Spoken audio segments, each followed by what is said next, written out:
ब्रह्म जी का यज्ञ खत्म तो हुआ, पर दक्ष का गुस्सा अभी शांत नहीं हुआ। दक्ष सारे देवी देवताओं के जाने का इंतजार करता रहा। उनके जाने के बाद दक्ष ब्रह्म के पास गए। पिताजी, शिव मेरा दामाद तब होगा जब मैं उस शादी को मानूंगा। मैं तो उस शादी को स्वीकार ही नहीं करता। दक्ष, स्वयंवर के स्थान पे शिव की मूर्ति तुमने लगवाई? जी, लेकिन स्वयंवर के नियम के अनुसार सती को अपने वर चुनने की आज्ञा तुमने दी। जी, सती ने तुम्हारी लगाई हुई मूर्ति को वरमाला पहनाकर अपना वर चुन लिया।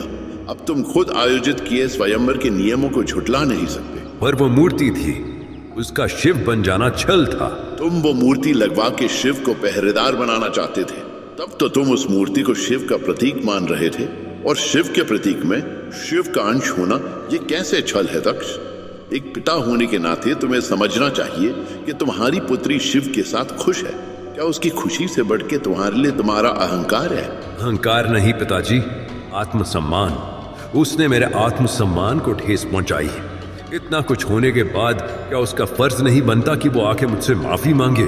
दक्ष, तुम सती के पिता हो। तुमने उसे नाता तोड़ने की बात कह के उसे ठेस पहुंचाई। तुम्हें बड़ा होने के नाते बड़प्पन दिखाना चाहिए था।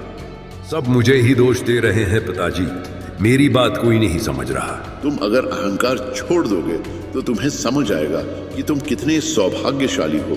दुनिया को बचाने वाला, सांसारिक बंधनों से ऊपर रहने वाला, शांत, शक्तिशाली और सर्वज्ञाता शिव जैसा वर तुम्हारी बेटी को मिला। अहंकार को समय पे ना छोड़ा जाए तो इसका परिणाम बहुत बुरा हो सकता है।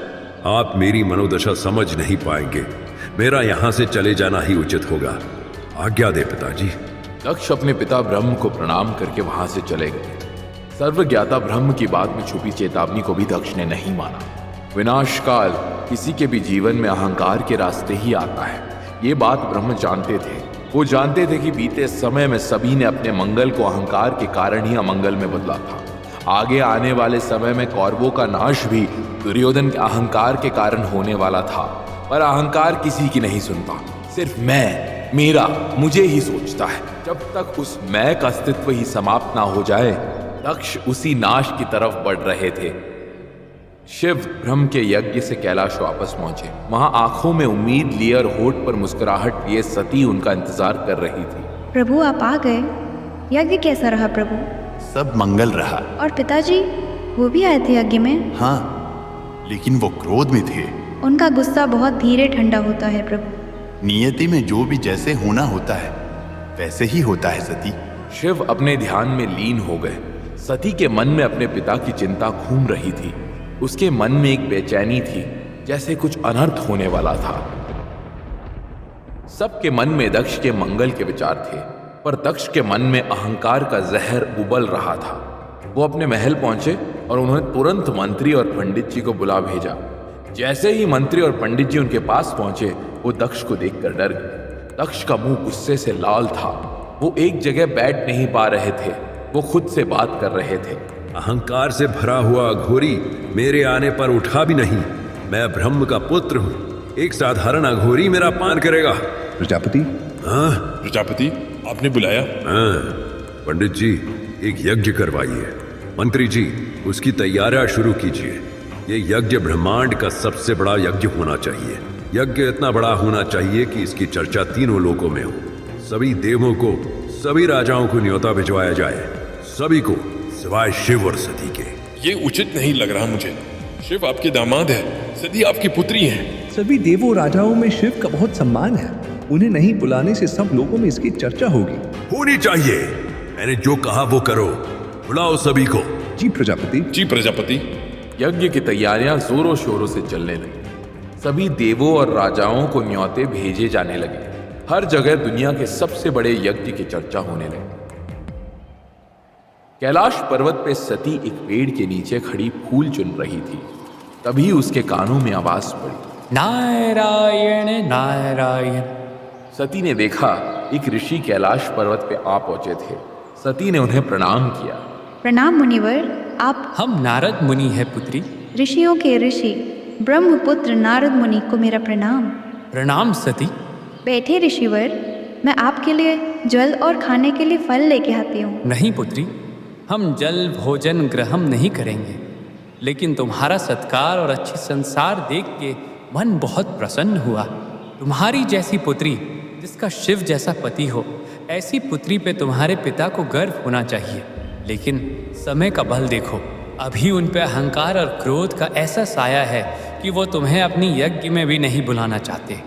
पिताजी यज्ञ करवा रहे हैं? नारायण नारायण, कोई साधारण यज्ञ नहीं, ब्रह्मांड का सबसे बड़ा यज्ञ। सारे देवी देवताओं राजाओं को निमंत्रित किया गया है, लेकिन अपनी पुत्री और दामाद को नहीं बुलाया।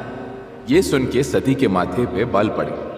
जहां एक और पिता के ऐसे व्यवहार का दुख था, वहीं दूसरी ओर पिता से मिलने की इच्छा भी थी। तुमसे कभी मिले नहीं थे तो चले आए, अब हम चलते हैं। नारायण नारायण।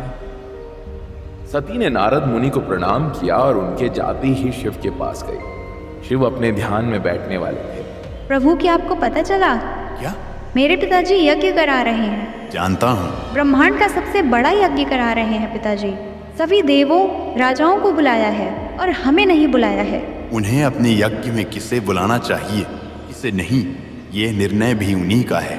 मैं उनकी बेटी हूँ, उनका प्रेम ही नहीं, उनका गुस्सा भी बहुत अच्छी तरह से जानती हूँ। मैं इस यज्ञ में जाना चाहती हूँ प्रभु। तुम्हारा वहाँ जाना ठीक नहीं होगा सती। वो मेरे पिता हैं, मुझे देखते ही मेरे लिए उनका प्रेम उनके गुस्से को समाप्त कर देगा। सती, यज्ञ में बिना बुलाए तुम्हें नहीं जाना चाहिए। आप सही कह रहे हैं, पर वो मेरे पिता हैं। पिता को पुत्री को बुलाने की क्या आवश्यकता है? शादी होने के बाद अब तुम्हारा परिवार मेरे साथ है। मैं मानती हूँ, लेकिन मेरा मन कुछ दिनों से पिताजी की चिंता में है। ऐसा लगता है कि मुझ पे उनका गुस्सा कुछ बहुत अनर्थ कर देगा। मैं उनके गुस्से को शांत करने की कोशिश करना चाहती हूँ। तुम्हें ऐसे नहीं सोचना चाहिए। उनका क्रोध तुम्हारे कारण नहीं है। क्रोध के सामने आदमी अपने भले बुरे, अपने पराये को नहीं देखता है। लेकिन मुझे जाना है उस यज्ञ में। शिव की बातों को अनसुना कर कर सती मुड़कर वहां से जाने लगी। उसने ठान लिया था कि उसे जाना ही है। वासुकी, उसे रोको। वासुकी सती के दोनों पैरों पर लिपट गया। वो इस तरह से लिपटे कि सती का जाना मुश्किल ही नहीं, नामुमकिन हो चुका था। ये क्या है प्रभु? मेरी बात को समझने की कोशिश करो सती। वासुकी, छोड़ो मुझे। धीरे धीरे सती का शरीर गर्म होने लगा। सती का शरीर इतना गर्म हो गया था कि वासुकी वापस शिव के पास चला गया। मैं जा रही हूँ। सती, रुको। अगर इतना समझाने पे तुम्हें जाना ही है। नंदी, सती, नंदी को साथ ले भी जाओ। नंदी, सती का ध्यान रखना। नंदी ने शिव के सामने सर झुकाया और सती के पास जाके खड़ा हो गया। सती ने शिव को प्रणाम किया और नंदी के साथ दक्ष के महल की ओर निकल गई। दक्ष के यज्ञ के लिए सारे देवी देवता राजा महाराजा उनके महल पहुंच चुके थे। यज्ञ की विशाल अग्नि जल रही थी। कई पंडित यज्ञ शुरू करने की तैयारी कर रहे थे। दक्ष सारी व्यवस्था देख रहे थे। पिताजी। दक्ष ने मुड़कर देखा। उनके सामने सती खड़ी थी। सती के बगल में नंदी खड़ा था। सती के चेहरे पे मुस्कान थी, लेकिन दक्ष के चेहरे पे कठोरता।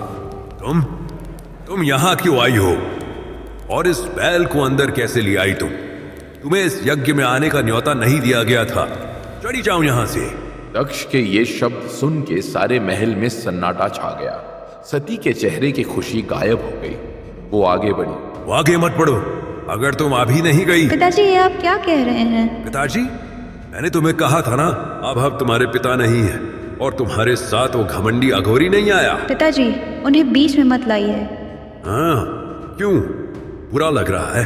तब तो बुरा नहीं लगा था जब पर्वत पर रहने वाले वो अघोरी यहाँ पर हमारे सम्मान की धज्जा उड़ा रहे थे। पिताजी, उन्होंने आपका कभी अपमान नहीं किया, लेकिन अगर आपको ऐसा लगा हो तो उनकी तरफ से मैं आपसे माफी मांगती हूँ। क्यों वो नहीं आएगा ना? घमंडी, घमंड इतना है कि अपनी माफी मांगने भी खुद नहीं आ सका। पिताजी, मेरे पति का अपमान मत कीजिए। अपनी माफी भी अपनी बीवी से मंगवाता है। ऐसे आदमी का सम्मान करूं? क्या सोचा उसने कि मैं अपनी बेटी के प्यार में उसे माफ कर दूंगा? उस दिन तो बड़ा प्रकट हुआ था, अब होना प्रकट अघोरी। धोखे से एक राजा की बेटी से शादी करने वाला छलिया सम्मान पाने लायक नहीं होता। शेर की खाल पहनने वाला, भस्म में लिपटा, भूतों इंसानों में कोई फर्क न करने वाला, शमशानों में घूमने वाला, वो अघोरी किसी के सम्मान के लायक नहीं। वो सिर्फ एक नीच। पिताजी, मेरे पति के बारे में एक और बुरा शब्द बोला, अनर्थ हो जाएगा। क्या करोगी तुम अब, और कर भी क्या सकती हो तुम? उस पागल से शादी करके तुम भी पागल। बस। आपने अपनी बेटी और दामाद को जानबूझ के अपमानित करने के लिए नहीं बुलाया, ये मैं सहन कर सकती थी। भरी सभा में आपने अपनी बेटी का अपमान किया, ये भी मैं सहन कर सकती थी। पर संसार को बचाने वाले एक योद्धा का, संसारिक बंधनों से निरक्त एक योगी का, मेरे पति का आपने अपमान किया, उसे अपशब्द कहे ये मैं बिल्कुल बर्दाश्त नहीं कर सकती। मैं आपको श्राप देती हूँ कि जिस शिव का आपने अपमान किया, उसका क्रोध आपको सर्वनाश कर देगा। आपके अहंकार को ही नहीं, आपको ही मिटा देगा। आपको अपना सम्मान, अपना अहंकार बहुत प्यारा है ना?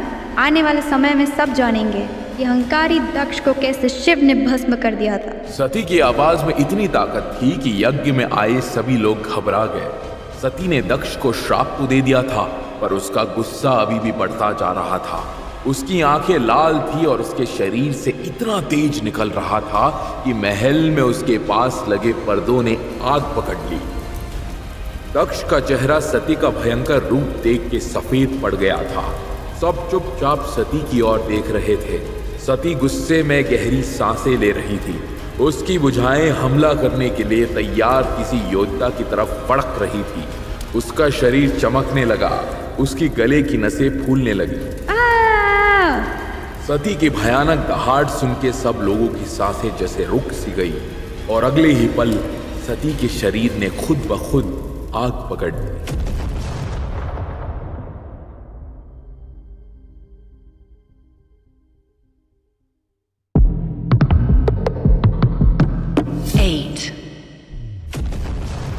दक्ष के यज्ञ में आए हुए सभी लोगों के देखते देखते सती के शरीर ने आग पकड़ ली थी। आग में जलते हुए भी सती की आंखें दक्ष पे गड़ी हुई थी। सती, मेरी बेटी। प्रजापति, आप बुझाओ। नंदी घबरा के भागा। उसके सामने से आए कुछ लोग उसके सींगों से टकरा के इधर उधर गिरने लगे। नंदी ने आखिरकार एक इंसान का रूप लिया और जमीन पे बिछा कपड़ा उठाया और सती के ऊपर फेंका। आग रुक गई, लेकिन अगले ही पल वो कपड़ा भी जलने लगा। नंदी की आंखों में आंसू थे। उसने सबकी ओर देखा। हमारी माता सती, शिव की प्रिय सती, शक्ति का स्वरूप सती, तुम सबके सामने माता का अपमान हुआ, मेरे शिव का अपमान हुआ और किसी ने कुछ नहीं किया। तुम सबके कारण मेरी मां सती जल रही है। सबका सर्वनाश होगा, सबका सर्वनाश। ये कह के नंदी महल से भाग गया। किसी की भी हिम्मत नहीं हो रही थी कि सती के जलते हुए शरीर के पास जाए। सती का शरीर आग से झुकस रहा था, लेकिन वो अभी भी खड़ी थी। सती की आंखें अभी भी सिर्फ दक्ष को देख रही थी। आग की लपटें इतनी भीषण थी कि किसी को कुछ समझ नहीं आ रहा था कि आग को कैसे बुझाया जाए। फिर सती के मुख से आवाज आई, ओम नमः शिवाय। ये कह के सती जमीन पे गिर गई। दक्ष की आंखों में डर और आंसू थे। अचानक आग की लपटें और तेज हो गई। ऐसा लगा पूरा महल जल जाएगा। कोई इस आग को बुझाओ, कोई तो बुझाओ। यज्ञ में भृगु ऋषि भी थे। वो सामने आए। उन्होंने अपने कमंडल से हाथ में पानी लिया और मंत्र उच्चारण करके सती के जलते शरीर पे फेंका। कैलाश की चोटी पे शिव अपने ध्यान में बैठे हुए थे। अचानक उन्होंने आंखें खोली। उनके माथे पे बल पड़ गए थे। वो अपनी जगह से उठे और आसमान की ओर देखने लगे। आसमान में बहुत सारे पक्षी उड़ के कहीं जा रहे थे, जैसे कि कोई तूफान आने वाला था। आसमान में इतने काले बादल छाए थे कि दिन में भी रात जैसा अंधेरा छा गया था। तेज हवा चल रही थी। भोलेनाथ, मेरे शिव। दौड़ते हुए नंदी शिव के पास आ पहुंचे। शिव ने देखा नंदी के शरीर पे राख लगी हुई थी। तुम यज्ञ के लिए सती के साथ थे, यज्ञ इतनी जल्दी खत्म हो गया? नहीं भोलेनाथ, यज्ञ। तुम्हारे शरीर पे ये राख कैसी है? ये राख, ये माता सती है। ये माता सती है। भोलेनाथ। नंदी ने शिव को दक्ष के यज्ञ में हुआ सारा हाल कह सुनाया। शिव चुपचाप आसमान की ओर देखने लगे। शिव का नीला गला तेज चमकने लगा। उनके अंदर हलाहल जहर अस्थिर हो रहा था। शिव की सांसें तेज होने लगी। सारे संसार में तेज तूफान आना शुरू हुआ। शिव की आंखें क्रोध से लाल हो उठी। उनके शरीर का रोम रोम तपने लगा। शिव ने अपनी जटाओं में हाथ डाला और एक बाल खींचकर तोड़ा। शिव ने अपना एक बाल जोर से धरती पर दे मारा। शिव का वो बाल जमीन पे गिरा और 2 टुकड़ों में टूट गया और उस बाल के दोनों हिस्से बड़े होने लगे। शिव के बाल के दोनों हिस्से बड़े होते होते इंसानी रूप लेने लगे। अगले ही पल शिव के सामने 12 फुट के 2 लोग खड़े थे। उन दोनों के कई हाथ थे। उनके हर हाथ में एक एक हथियार और उनके गले में नरमुंडों की माला थी। उनकी आंखें और जीभ लाल थी और उनकी आंखों में शिव जैसा क्रोध था। उन दोनों ने शिव के सामने हाथ जोड़े। ओम नमः शिवाय, ओम नमः शिवाय। वीरभद्र, भद्रकाली, आज्ञा दे भोलेनाथ। प्रजापति दक्ष के कारण मेरी सती के प्राण चले गए। मेरी भुजाएं फदक रही हैं वहां जाने के लिए, लेकिन अपने इस क्रोध की अवस्था में मैंने दक्ष को देख लिया तो मेरा क्रोध इतना बढ़ जाएगा कि मैं सारे ब्रह्मांड को जला के राख कर दूंगा। तुम दोनों अभी वहां जाओ, उसके सारे यज्ञ का नाश कर दो, दक्ष का अस्तित्व समाप्त कर दो और कोई भी रास्ते में आए उसे भी मत छोड़ना। ओम नमः शिवाय। और मेरे सती के शरीर को कोई नुकसान नहीं होना चाहिए। मेरे सती के शरीर के पास ना आने देना किसी को। जी भोलेनाथ, ऐसे ही होगा। ये बोलकर वीरभद्र और भद्रकाली दक्ष के महल की तरफ निकल पड़े। दक्ष के यज्ञ में आए सभी लोग वहां से जाना चाहते थे। सभी को पता था कि जो हुआ वो सिर्फ एक शुरुआत थी। जिस शिव ने संसार को समाप्त करने वाले हलाहल को पी लिया, जिसने काल को हरा दिया, नागों का राजा जिसके गले में वास करता है, इतने प्रतापी देव शिव की पत्नी मृत्यु को प्राप्त हुई थी। बहुत अनर्थ होने वाला था। दक्ष का दिल और दिमाग शून्य में जा चुका था। उन्हें नहीं पता था कि उनका अहंकार उन पे इस तरह प्रहार करेगा। महर्षि भृगु उनके पास आए। दक्ष, यज्ञ का समय हो गया है। ये आप क्या कह रहे हैं महर्षि? वो देखो, मेरी बेटी का जला हुआ शरीर यज्ञ के सामने पड़ा हुआ है। ऐसे में मैं यज्ञ कैसे करवा सकता हूँ? दक्ष, यज्ञ का वचन कोई साधारण वचन नहीं होता, वो देवों से दिया गया वचन होता है। तुमने सभी देवी देवताओं को यहाँ बुलाया है, तुमने यज्ञ का प्रण लिया है। तुम्हारी बेटी के साथ जो हुआ वो तुम्हारी जिद से हुआ, लेकिन अगर यज्ञ नहीं हुआ तो वो और भी बुरा होगा। आप सही कह रहे हैं, लेकिन मैं इस मनोदशा में यज्ञ कैसे करवा सकता हूँ? ये तुम्हारा कर्तव्य है दक्ष।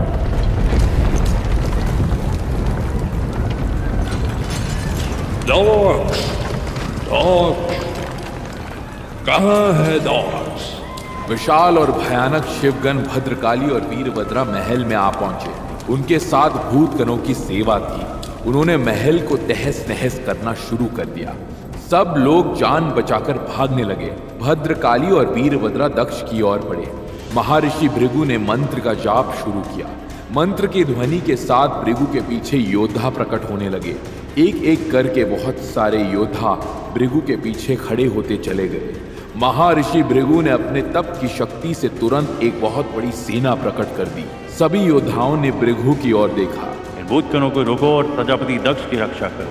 भृगु के योद्धा चिल्लाते हुए वीरभद्र और भद्रकाली की तरफ बढ़े और युद्ध शुरू हुआ। वीरभद्र और भद्रकाली शिव के क्रोध से बने थे। उनके सामने किसी का भी टिकना संभव नहीं था। उन दोनों के वार से विशाल और ताकतवर योद्धा ऐसे गिर रहे थे जैसे तेज हवा चलने से पेड़ों की सूखी डालियां गिर जाती हैं। भृगु इसे देखकर आश्चर्यचकित होकर चिल्लाए, असंभव! एक एक करके भृगु के सभी योद्धा जमीन पर गिर गए।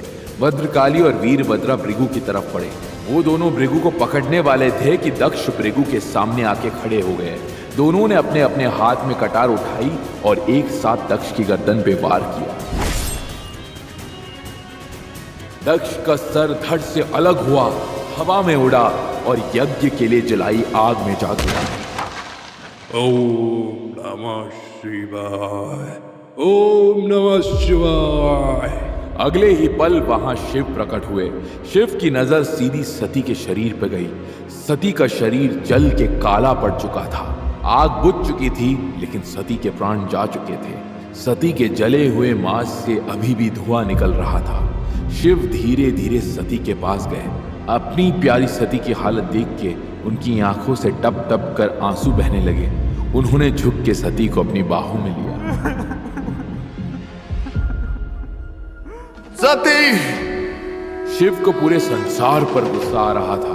उनका गुस्सा हर पल के साथ बढ़ता जा रहा था। उनकी आंखों में जो दुख था वो गुस्से में बदल रहा था। जो आंसू था वो अंगार में बदल रहा था। उनका शरीर तपने लगा।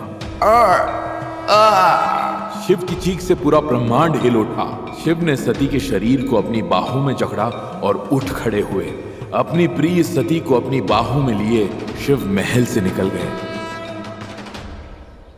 ब्रह्म अपने महल में थे, तभी विष्णु उनके पास आ पहुंचे। प्रणाम ब्रह्मा। प्रणाम विष्णु। मैं आपसे शिव के बारे में बात करने आया हूँ। जानता हूं, अपने दुख में सती का शरीर लिए शिव पूरे ब्रह्मांड में भटक रहे हैं। वो जहां से निकलते हैं, उनके क्रोध की आग से वो आग झुलस जाती है। उनका गुस्सा ना जाने कब शांत होगा और तब तक ब्रह्मांड में कितना नाश हो चुका होगा। आपको क्या लगता है? ब्रह्म और विष्णु को डमरू की आवाज सुनाई देने लगी। सती को अपनी बाहों में लिए शिव एक जगह खड़े थे। उनकी विशाल जटाएं खुली थी। उनका गुस्सा अभी भी शांत नहीं हुआ था। उनके शरीर से भयानक ऊर्जा निकल रही थी। उनके इशारे पे उनका डमरू बजने लगा था। सती को अपने बाहों में लिए शिव ने तांडव नृत्य मुद्रा धारण की। शिव का शरीर थिरकने लगा। शिव के शरीर के हिस्से के थिरकने पर एक एक ब्रह्मांड का हिस्सा हिलने लगा। ब्रह्म और विष्णु शिव के तांडव को अपनी दिव्य दृष्टि से देख रहे थे। विष्णु, सारी सृष्टि का अंत होने वाला है।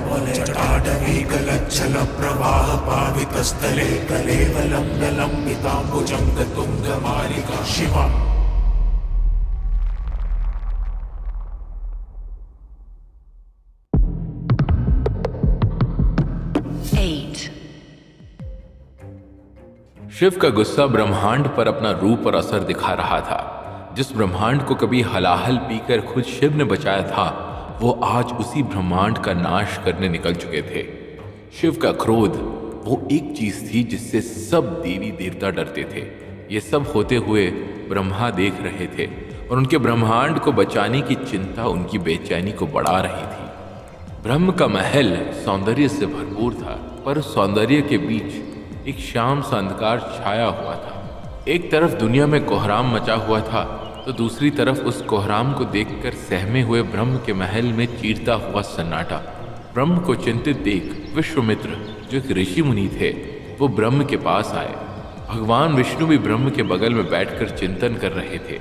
आखिर शिव का गुस्सा पूरे उफान पर था। इस जगत के निर्माता और ब्रह्मांड के पिता ब्रह्म को मेरा कोटि कोटि प्रणाम, और भगवान विष्णु को भी सादर प्रणाम। इस प्रणाम के उत्तर में विश्वामित्र को सिर्फ एक चुप्पी मिली।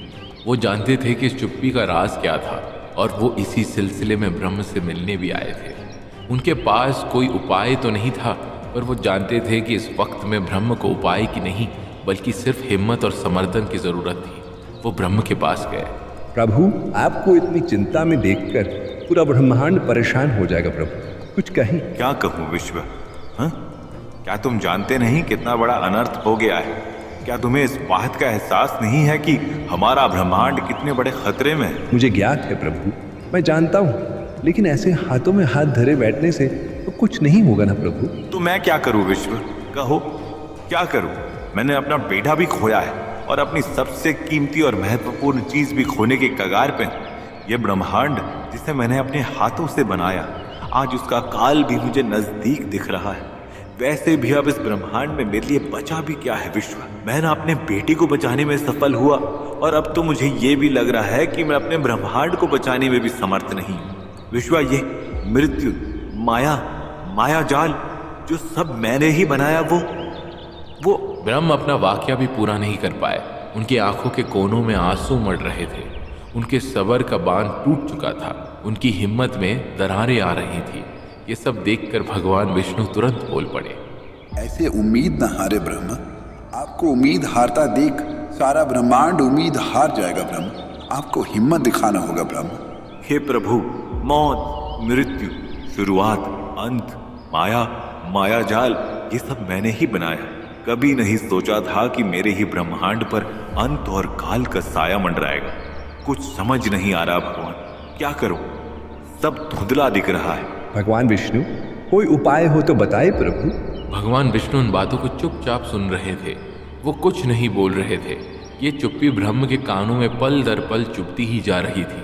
वो एकदम से बोल पड़े, प्रभु बताइए ना, अगर कुछ उपाय आपके मन में हो तो बताइए प्रभु। दूसरी तरफ शिव का गुस्सा शांत होने का नाम नहीं ले रहा था। उनकी भावनाएं उन पर पूरी तरह से हावी हो चुकी थी। वो शोक में और गुस्से में समझ ही नहीं पा रहे थे कि वो क्या कर रहे थे। उन्होंने सती की लाश को एक तरफ जमीन पर रख दिया और चीखने लगे, दक्ष, तूने ये क्यों किया दक्ष? देख तेरे अहंकार के कारण क्या हुआ। तूने हम दोनों की दुनिया को तो उजाड़ ही दिया, पर देख अब तेरी इस करतूत का परिणाम पूरे ब्रह्मांड को भुगतना पड़ेगा। मैं एक अंश नहीं छोड़ूंगा, एक चुटकी नहीं, एक पेड़ नहीं, एक पत्ती नहीं। ये बोलकर शिव ऐसा कुछ करने लगे जिसकी अपेक्षा किसी को नहीं थी। वो सती की जली हुई लाश को नीचे रखकर हाथ में डमरू लेकर बजाने लगे और फिर बजाते बजाते उनके मुंह से बोल भी फूट पड़े, बगड़ बम बम, बगड़ बम, बगड़ बम, बगड़ बम बम, बगड़ बम। वक्त के साथ बोलों के सुर और लय दोनों पड़ने लगे और जहां तक इन सुरों की ऊर्जा पहुंच रही थी वहां तक सिर्फ विनाश पहुंच रहा था। जटाएं वक्त के साथ काले साया का रूप ले चुकी थी। ऐसा लग रहा था कि अंधकार पूरा ब्रह्मांड पर छा रहा था। शिव अपने पैरों को उठाकर थिरकने लगे। ये नृत्य किसी और नृत्य की तरह नहीं था। ये नृत्य नहीं था, ये था तांडव, शिव का तांडव। ऐसा लग रहा था सारा क्रोध शिव के पैरों से जमीन तक पहुंच रहा था। बगड़ बम बम, बगड़ बम, बगड़ बम, बगड़ बम बम, बगड़ बम।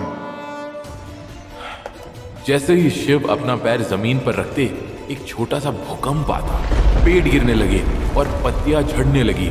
शिव के क्रोध की ऊर्जा इतनी थी कि पत्तियां जमीन पर पहुंचने से पहले ही धूल में तब्दील हो रही थी। इस क्रोध की विकरालता को बढ़ते हुए ब्रह्म और भगवान विष्णु देख पा रहे थे। ब्रह्म अब और धैर्य नहीं रख पा रहे थे। हे प्रभु, शायद ये सब मेरे किए हुए की ही सजा है। मुझे दक्ष को रोक लेना चाहिए था। मुझे और कोशिश करनी चाहिए थी। क्या मतलब ब्रह्म? प्रभु, यज्ञ से पहले दक्ष मेरे पास आया था। उसने मुझे बताया था कि वो ये यज्ञ करने वाला है। मैं चाहकर भी उसे रोक नहीं पाया प्रभु। मैं यज्ञ को रोक पाने में असमर्थ रहा। ये सब सुनते हुए भी विष्णु कुछ नहीं बोले। वो सिर्फ चुपचाप खड़े होकर ब्रह्म को देखकर उनकी नादानी पर मुस्कुरा रहे थे। प्रभु, आप मुस्कुरा रहे हैं? क्यों प्रभु? कुछ तो कहे। मैं पश्चाताप करने के लिए भी पूरी तरह से तैयार हूँ। बस आप किसी भी तरह से मेरे ब्रह्मांड को बचा ले। तुम्हारा ब्रह्मांड? क्या पिछले कुछ दिनों की घटनाओं से तुमने कुछ नहीं सीखा ब्रह्म? ये ब्रह्मांड तुम्हारा, मेरा या किसी और का हो ही नहीं सकता।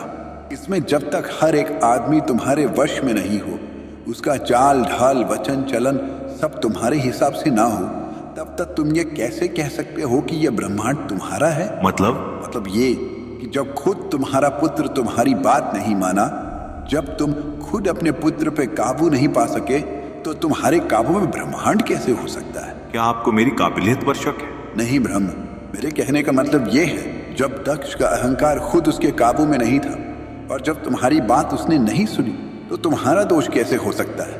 जो भी हुआ उसमें तुम्हारा कोई दोष नहीं है ब्रह्म। शिव की आंखों में तुम इस पाप के भागीदार जरूर हो, लेकिन मैं तुम्हें इसका दोषी नहीं मानता। प्रभु, पर शिव के क्रोध का आतंक ये ब्रह्मांड ज्यादा देर तक नहीं ले पाएगा। कुछ करना होगा प्रभु, और वो भी जल्द। हमें इसको सुलझाने के लिए उस पर्वत की चोटी पे जाना होगा। ये क्या कह रहे हैं प्रभु? समस्या का हल निकालने के लिए समस्या से रूबरू होना बहुत ही ज्यादा महत्वपूर्ण है ब्रह्म। जब तक समस्या से डरते रहोगे, वो उतना ही बड़ा और भयंकर रूप लेता रहेगा। जैसा आप कहें प्रभु। ब्रह्म और विष्णु दोनों निकल गए उस पर्वत की चोटी की तरफ जहां शिव का तांडव अब विकराल रूप ले चुका था। मन में शंका और भय लिए ब्रह्म के कांपते कदम पर्वत की ओर बढ़े। शिव ने एक पल के लिए सती के शव का साथ नहीं छोड़ा। उनकी आंखों में से आंसू भी सूख चुके थे। वो बैठकर बस सती की ओर देखे जा रहे थे। ब्रह्म को नीचे से शिव की जटाएं दिख रही थी और वो कुछ भी देख पाने में असमर्थ थे, क्योंकि उस पर्वत की चोटी पर छाया हुआ था घोर अंधकार। ऐसा अंधकार जो अमावस के रात के अंधेरे को भी मीलों पीछे छोड़ दे। ब्रह्म के पैर में कुछ पानी सा महसूस हुआ। उनकी नजर नीचे पड़ी तो एक और भयावह दृश्य उनके सामने आया। पूरा जमीन खून से लथपथ था, मानो जैसे जमीन ने खून पी लिया हो। पूरी जमीन का रंग लाल हो चुका था। ब्रह्म ये देखकर विष्णु की तरफ मुड़े। प्रभु, भय को हटाने का एक ही तरीका है ब्रह्म, वो है उसका सामना करना। सामना करो ब्रह्म। विष्णु ने थोड़े कदम आगे बढ़ाए। ब्रह्म के कदम मानो जैसे उनकी बात को सुनने से इनकार कर रहे थे। वो जमीन से जकड़ चुके थे। विष्णु आगे बढ़े और बोले, शिव। यह आवाज सुनकर शिव अपने तांडव को रोककर पीछे मुड़े और उनकी नजर सीधे ब्रह्म पर पड़ी। सारा संसार शांत हो गया, लेकिन अंधकार छटने का नाम नहीं ले रहा था। शिव की जटाएं मानो एक बड़े नाग का रूप ले चुकी थी, जो इतनी विशाल थी कि मानो ऐसा लग रहा था जैसे उन्होंने सारे आसमान को ही निगल लिया। शिव ब्रह्म को देखकर चिल्लाए, मूर्ख, अपने विनाश की ओर खुद चलकर आ गया। मैं तुझे ही ढूंढ रहा था ब्रह्म। विनाश काले विपरीत बुद्धि। अच्छा हुआ, अब मैं तुझे और तेरे ब्रह्मांड को यहीं पर खत्म कर दूंगा। शिव का ये रूप देखकर विष्णु को तक विश्वास नहीं हो रहा था। ब्रह्म का शरीर कांप उठा। उनके आंख और मुंह खुले के खुले ही रह गए, जिसमें मानो खौफ के कीड़े बिलबिला रहे हों। शिव दौड़कर ब्रह्म की ओर बढ़े, हाथ में त्रिशूल लिए, गले में वासुकी, मानो ऐसा लग रहा था जैसे अंत का अंदेशा दे रहा। ब्रह्म, अंत, काल, मृत्यु।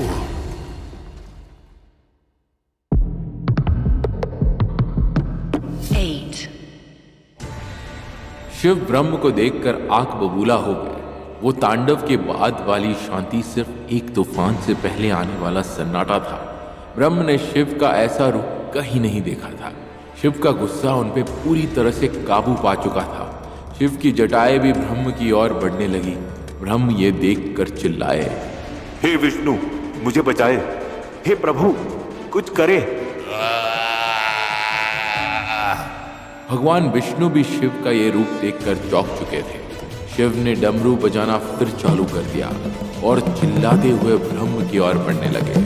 बम बगड़ बम बम बम बगड़ बम। ब्रह्म अपने घुटनों पर आ चुके थे। उनकी आंखों में मानो ऐसा लग रहा था जैसे उन्होंने भी मृत्यु को स्वीकार कर लिया था। वो आंख बंद करके मौत का इंतजार करने लगे। शिव की क्रोध से सिर्फ ब्रह्म ही नहीं, बल्कि अब तो विष्णु को भी डर लग रहा था। शिव बड़े बड़े कदम लेकर ब्रह्म की ओर बढ़ रहे थे। वो अब ब्रह्म के बहुत नजदीक पहुंच चुके थे। ब्रह्म बस अपनी जगह पर बैठे रहे। शिव उछलकर अपने त्रिशूल से ब्रह्म पर प्रहार करने ही वाले थे कि तभी कोई अत्यंत शक्तिशाली शक्ति ने उन्हें पीछे खींचकर उन्हें रोक लिया। शिव चीख उठे, छोड़ो मुझे, छोड़ो। शिव, मेरी बात एक बार सुन लो। प्रभु, छोड़िए। मेरा सब कुछ खत्म हो गया प्रभु, सब खत्म। और उसका जिम्मेदार दक्ष था। मैं दक्ष के पूरे खानदान का नाश कर दूंगा। शिव, मैं जानता हूं, मुझे सब ज्ञात है। फिर आप मुझे क्यों रोक रहे हैं प्रभु? बताइए, क्यों? शिव, इस ब्रह्मांड में सबका आना और सबका चले जाना निश्चित है। काल सबसे बलशाली है और काल पर किसी का कोई वश नहीं चलता। शिव प्रभु, ये सब बातें मैं जानता हूं, पर सती का क्या दोष था? क्या प्रेम करना पाप है? क्या प्रेम करने से कोई इतनी तकलीफ का भागीदार बन सकता है? और अगर दोषी मैं हूं तो सती को मेरे किए की सजा क्यों मिली? बताइए। तुम्हारा गुनहगार दक्ष था शिव, ब्रह्म नहीं। ब्रह्म दोषी कैसे नहीं है प्रभु? बताइए कैसे? ब्रह्म का पुत्र दक्ष, क्या एक बार भी ब्रह्म ने दक्ष को रोकने की कोशिश की? मैंने उसे बोला था। इससे पहले कि ब्रह्म कुछ भी बोल पाते, शिव ने उनकी तरफ मुड़कर ऊंची आवाज में चिल्लाया। उस चीख में इतनी ताकत थी कि पूरा ब्रह्मांड उनके शोर से गड़गड़ाने लगा। ऐसा लग रहा था मानो ब्रह्मांड को भी उसके काल और समय के निकट आने का आभास हो चुका था। शिव ब्रह्म की ओर मुड़कर चीखे, चुप! एक शब्द नहीं ब्रह्म, एक और आवाज नहीं। तुम कह रहे हो तुम्हारे खुद के पुत्र ने तुम्हारी बात को सुनने से इनकार कर दिया। अरे जिसका खुद का पुत्र उसके वश में ना हो, वो बोला ब्रह्मांड कैसे संभालेगा? जिसके वश में खुद का ही सुपुत्र नहीं, उसके जीवित या मृत्यु होने से क्या फर्क पड़ेगा? शिव, तुम्हें इसी बात का क्रोध है ना कि तुम्हारे किए की सजा आखिर सती को क्यों मिली? बोलो, अपनी तरफ देखो शिव। क्या तुम अनर्थ नहीं करने जा रहे? क्या तुम्हारे क्रोध का ब्रह्म भागीदार है? क्या ब्रह्म दोषी है? सिर्फ किसी की पत्नी होना जैसे किसी का पाप नहीं हो सकता, ठीक वैसे ही किसी का पिता होना किसी को सजा का पात्र कैसे बना सकता है? कहो, अगर अब भी तुम्हें लगता है कि ब्रह्म सजा का हकदार है और इस पाप में उसका उतना ही हिस्सा है जितना दक्ष का था, तो मैं तुम्हें फिर एक और पल के लिए भी नहीं रोकूंगा। पर एक आखिरी बार सोच लो। पूरे जगत में सन्नाटा छा गया। ऐसी चुप्पी जो उस ब्रह्मांड ने कभी नहीं देखी थी। ब्रह्म अभी भी अपने घुटनों पर ही बैठे थे। शिव की जटाएं धीरे धीरे जमीन पर आ गिरी। शिव भी अपने घुटनों पर बैठ गए और एकदम से फूट फूट कर रोने लगे। सती, मुझे माफ कर दो, मैं तुम्हें बचा नहीं सती। शिव, प्रभु, भगवान विष्णु, मैं सिर्फ एक मदद चाहूंगा आपसे। विष्णु धीरे शिव के पास जाकर उन्हें कंधों से अपने पैरों पर ले आते हैं। सबकी आंखों में आंसू थे। ब्रह्म, विष्णु और शिव तीनों बहुत पीड़ा में थे। विष्णु ने शिव से कहा, खड़े हो जाओ शिव, तुम्हें हिम्मत रखनी पड़ेगी।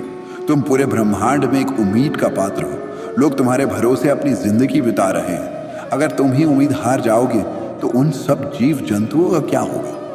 खड़े हो जाओ। प्रभु, मैं बस आपसे एक चीज मांगता हूं। कहो। मैं नहीं चाहता इस पूरे ब्रह्मांड में कोई कभी भी सती को भूले।